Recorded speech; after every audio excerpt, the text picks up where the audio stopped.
মাঠে ইংলিশ ক্রিকেটাররা কিছুটা বিরক্তি প্রকাশ করেছেন শরফুদ্দৌলা ইবনে শহীদ সৈকতের উপর। তাতে অবশ্যই কিছু আসে যায় না বাংলাদেশি আম্পায়ার শরফুদ্দৌলা ইবনে শহীদ সৈকতের।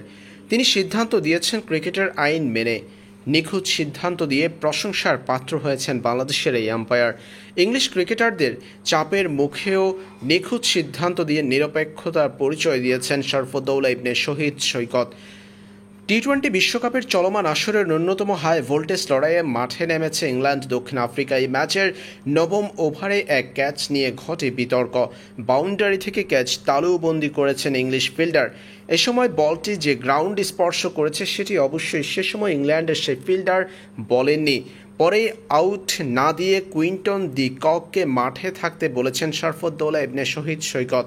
সিদ্ধান্ত পাঠিয়ে দেন তৃতীয় আম্পায়ারের কাছে।